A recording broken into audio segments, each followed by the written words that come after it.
Hello all, welcome to National Academy. നമ്മൾ ഇന്ന് സംസാരിക്കാൻ പോകുന്നത് NIOS സെക്കൻഡറി സയൻസ് ആൻഡ് ടെക്നോളജിയിലെ 10ാമത്തെ ചാപ്റ്ററിനെ കുറിച്ചാണ്. ഫോഴ്സ് ആൻഡ് മോഷൻ എന്നാണ് ചാപ്റ്ററിൻ്റെ പേര്. എന്താണ് ഫോഴ്സ്? നമുക്ക് ഒരു ബോൾ സങ്കല്പിച്ച് നോക്കാം. ഒരു ഗ്രൗണ്ടിൽ നിൽക്കുന്ന ഒരു ബോൾ. ആ ബോൾ അവിടെ നിൽക്കുമ്പോൾ അത് നമുക്ക് സ്റ്റേറ്റ് ഓഫ് റെസ്റ്റ് ആണെന്ന് പറയാം. അതായത് നിശ്ചലാവസ്ഥയിലാണ് ആ ബോൾ ഉള്ളത്. ഇനി ആ ബോൾ അവിടെ നിന്ന് മൂവ് ചെയ്യണമെങ്കിൽ ഒന്നുകിൽ നമ്മൾ അതിനെ തള്ളണം, അല്ലെങ്കിൽ അതിനെ വലിക്കണം.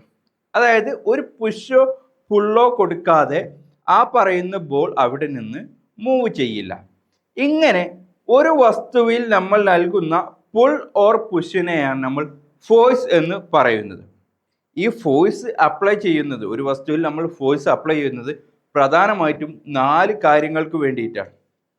ഒന്നാമത്തേത്, നമ്മൾ ആ വസ്തുവിൻ്റെ സ്റ്റേറ്റ് ഓഫ് റെസ്റ്റ് അല്ലെങ്കിൽ സ്റ്റേറ്റ് ഓഫ് മോഷനിൽ മാറ്റം വരുത്താൻ വേണ്ടി, to make change the state of rest or motion of the object എന്ന്.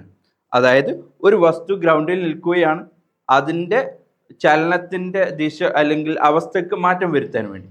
ഒരു ബോൾ അവിടെ നിൽക്കുന്നു, നിശ്ചലാവസ്ഥയിൽ നിൽക്കുന്നു, അതിൽ ബലം കൊടുക്കുമ്പോൾ അത് മൂവ് ചെയ്യുന്നു. ഇനി മൂവ് ചെയ്യുന്ന ഒരു വസ്തുവിനെ നിർത്താൻ വേണ്ടിയിട്ടും നമ്മൾ എന്ത് ചെയ്യുന്നു? ബലം കൊടുക്കാറുണ്ട്, ഫോഴ്സ് അപ്ലൈ ചെയ്യാറുണ്ട്.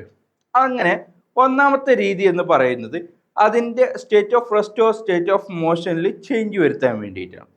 രണ്ടാമത്തത് എന്നുള്ളത് ഈ പറയുന്ന വസ്തുവിൻ്റെ ഡയറക്ഷനിൽ മാറ്റം വരുത്താൻ വേണ്ടിയിട്ട്. അതായത് ഒരു മൂവ് ചെയ്യുന്ന വസ്തുവിൻ്റെ ഡയറക്ഷനിൽ മാറ്റം വരുത്തുക.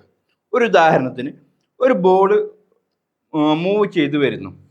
അങ്ങനെയെങ്കിൽ നമ്മൾ ഇവിടെ നിന്നൊരു തട്ട് കൊടുക്കുമ്പോൾ അത് ആ ഭാഗത്തേക്ക് പോകുന്നു എന്ന് വെച്ചാൽ ആ വരുന്ന ബോളിൻ്റെ ഡയറക്ഷൻ മാറ്റം വന്നു എന്നർത്ഥം. ഇനി മൂന്നാമതായി നമ്മൾ സാധാരണ ഫോഴ്സ് അപ്ലൈ ചെയ്യുന്നത് അതിൻ്റെ സ്പീഡിന് മാറ്റം വരുത്താൻ വേണ്ടിയിട്ട്. ഒരു ബോൾ പതുക്കെ പോകുന്നതിനെ നമ്മൾ ഒന്നുകൂടി പവറിൽ തട്ടുകയാണെങ്കിൽ, കൂടുതൽ ഫോഴ്സ് കൊടുക്കുകയാണെങ്കിൽ അത് വളരെ സ്പീഡിൽ മൂവ് ചെയ്യുന്നു. ഇങ്ങനെ ഒരു വസ്തുവിൻ്റെ മോഷൻ്റെ സ്പീഡ് വ്യത്യാസപ്പെടുത്താൻ വേണ്ടിയിട്ട് നമ്മൾ ഫോഴ്സ് അപ്ലൈ ചെയ്യാറുണ്ട്.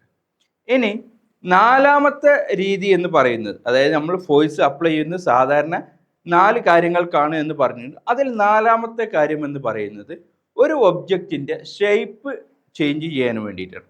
ഒരു വസ്തുവിൻ്റെ രൂപത്തിന് മാറ്റം വരുത്താൻ വേണ്ടിയിട്ട്. ഇപ്പോൾ നമ്മൾ ഏതെങ്കിലും ഒരു വസ്തുവിൽ കൂടുതൽ ബലം പ്രയോഗിക്കുകയാണെങ്കിൽ ആ വസ്തുവിൻ്റെ ഷേപ്പിന് മാറ്റം വരും.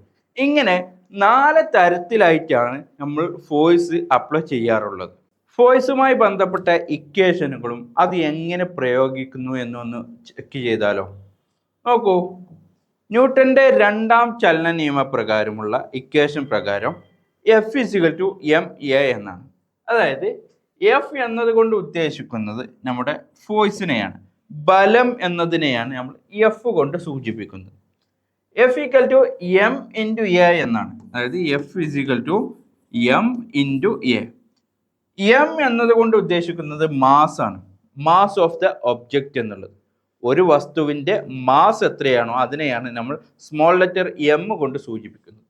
ഇവിടെ a കൊണ്ട് സൂചിപ്പിക്കുന്നത്, ഈ പറയുന്ന a കൊണ്ട് സൂചിപ്പിക്കുന്നത് ആക്സിലറേഷൻ ആണ്. ഒരു വസ്തുവിൻ്റെ ആക്സിലറേഷൻ അഥവാ ത്വരണം എന്നുള്ളത്. ഒരു ഒബ്ജക്റ്റിൻ്റെ ഫോഴ്സ് കാണണമെങ്കിൽ നമുക്ക് മിനിമം വേണ്ടത് ആ വസ്തുവിൻ്റെ മാസ് എത്രയാണെന്നും അതുപോലെ തന്നെ ആ വസ്തുവിൻ്റെ ആക്സിലറേഷൻ അഥവാ ത്വരണം, എത്ര ത്വരണത്തോടു കൂടിയാണ് ആ വസ്തു മൂവ് ചെയ്യുന്നത് എന്നുമാണ് നമുക്ക് കിട്ടേണ്ടത്. അതിൽ നിന്നും നമുക്കൊരു വസ്തുവിൻ്റെ ഫോഴ്സ്, ഒരു വസ്തുവിൽ അപ്ലൈ ചെയ്തിരിക്കുന്ന ഫോഴ്സ് നമുക്ക് കാണാനായിട്ട് സാധിക്കും. നോക്കൂ, F=ma എന്നുള്ളതാണ്. അതായത് മാസിൻ്റെയും ആക്സിലറേഷൻ്റെയും പ്രൊഡക്റ്റ് എത്രയാണോ അതിനെയാണ് നമ്മൾ എന്ത് വിളിക്കുന്നത്? ഫോഴ്സ് എന്ന് വിളിക്കുന്നത്.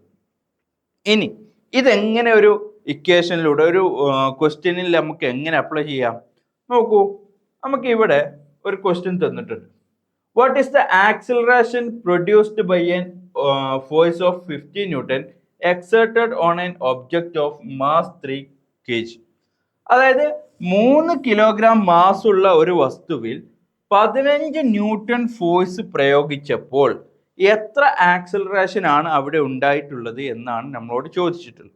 അപ്പോൾ ഇതിൽ നിന്ന് നമ്മൾ ആദ്യം ചെയ്യേണ്ടത് എന്താണ് നമുക്ക് നൽകിയിട്ടുള്ളത്? നമുക്കറിയാം മാസ് എന്നുള്ളത് 3 കിലോഗ്രാം ആണ്. അതുപോലെ തന്നെ നമുക്ക് ഇവിടെ എഫ് നൽകിയിട്ടുണ്ട്. എഫ് എന്നുള്ളത് 15 ന്യൂട്ടൺ ആണ്. നമുക്ക് കാണാനുള്ളത് a is equal to acceleration എത്രയാണ് എന്നാണ് നമുക്ക് കാണാനുള്ളത്. നമുക്ക് ഇക്വേഷൻ പ്രകാരം F is equal to m a എന്നുള്ളതാണ്. നൽകിയത് പ്രകാരം ഫോഴ്സ് 15 ആണ്, മാസ് എന്നുള്ളത് 3 ആണ്, അതുപോലെ തന്നെ ആക്സിലറേഷൻ ആണ് നമുക്ക് കാണാനുള്ളത്. അങ്ങനെയെങ്കിൽ ഇതിൽ നിന്ന് നമുക്ക് എഴുതാവുന്ന ഒരു ഇക്വേഷൻ എന്ന് പറയുന്നത് a is equal to F by m എന്നുള്ളത്. അങ്ങനെ നോക്കുമ്പോൾ നമുക്കിവിടെ എ ആണ് കാണാനുള്ളത്, എഫ് 15 ആണ്, അതുപോലെ തന്നെ മാസ് 3 ആണ്. ദെൻ നമുക്കിവിടെ കിട്ടുന്നത് 15/3 എന്ന് പറയുന്നത് 5 ആണ്. 5 മീറ്റർ പെർ സെക്കൻഡ് സ്ക്വയർ ആയിരിക്കും ഇവിടുത്തെ ആക്സിലറേഷൻ എന്നുള്ളത്. അപ്പോൾ ഈ രീതിയിലാണ് നമ്മൾ എന്ത് ചെയ്യേണ്ടത്? പ്രോബ്ലം വളരെ ഈസി ആയിട്ട് നമ്മൾ ചെയ്യേണ്ടത്.